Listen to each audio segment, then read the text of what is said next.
एक घर में तीन भाई ओम, जय और जगदीश और एक बहन मीरा थी। बड़ा और छोटा पढ़ने में बहुत तेज थे।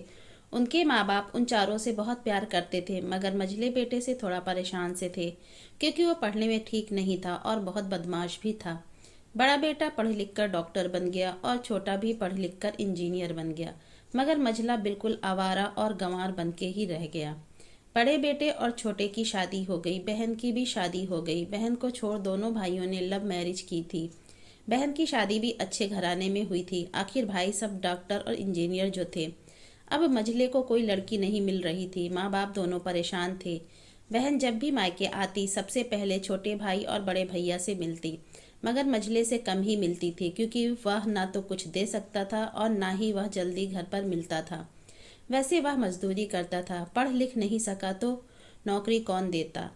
मजले की शादी किए बिना बाप गुजर गए। माँ ने सोचा कहीं अब बंटवारे की बात न निकले, इसलिए अपने ही गांव से एक सीधी सादी लड़की से मजले की शादी करवा दी। शादी होते ही ना जाने क्या हुआ कि मझला बड़े लगन से काम करने लगा। दोस्तों ने कहा, ए जगदीश आज अड्डे पे आना। जगदीश, आज नहीं, फिर कभी आऊँगा। दोस्त, अरे तू शादी के बाद तो जैसे बीबी का गुलाम ही हो गया। जगदीश, अरे ऐसी बात नहीं, कल मैं अकेला एक पेट था तो अपने हिस्से की रोटी कमा लेता था, अब दो पेट है, आज कल और होगा।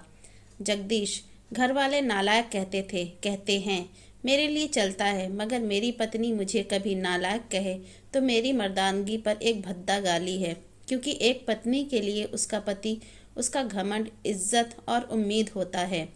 जगदीश, उसके घर वालों ने भी मुझ पर भरोसा करके ही तो अपनी बेटी दी होगी, फिर उनका भरोसा कैसे तोड़ सकता हूँ। कॉलेज में नौकरी के लिए डिग्री मिलती है, लेकिन ऐसे संस्कार माँ बाप से मिलते हैं। इधर घर पे बड़ा और छोटा भाई और उनकी पत्नियां मिलकर आपस में फैसला करते हैं कि जायदाद का बंटवारा हो जाए, क्योंकि हम दोनों लाखों कमाते हैं, मगर मझला ना के बराबर कमाता है। ऐसा नहीं चलेगा।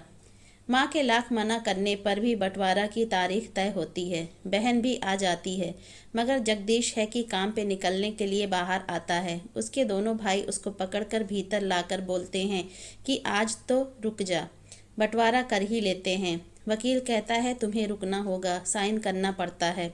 जगदीश, तुम लोग बंटवारा करो, मेरे हिस्से में जो देना है दे देना, मैं शाम को आकर अपना बड़ा सा अंगूठा चिपका दूंगा पेपर पर। बहन, अरे बेवकूफ़, तू गंवार का गंवार ही रहेगा।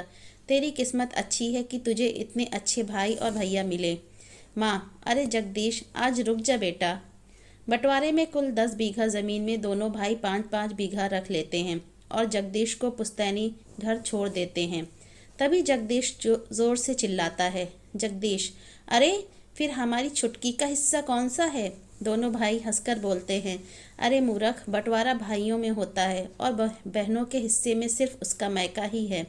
जगदीश, ओह, शायद पढ़ा लिखा ना होना भी मूर्खता ही है। ठीक है, आप दोनों ऐसा करो, मेरे हिस्से की वसीयत मेरी बहन छुटकी के नाम कर दो। दोनों भाई चकित होकर बोलते हैं, और तू। जगदीश माँ की ओर देख के मुस्कुरा के बोलता है, मेरे हिस्से में माँ है ना। फिर अपनी पत्नी की ओर देखकर बोलता है मुस्कुरा के, क्यों जगदीशनी जी, क्या मैंने गलत कहा।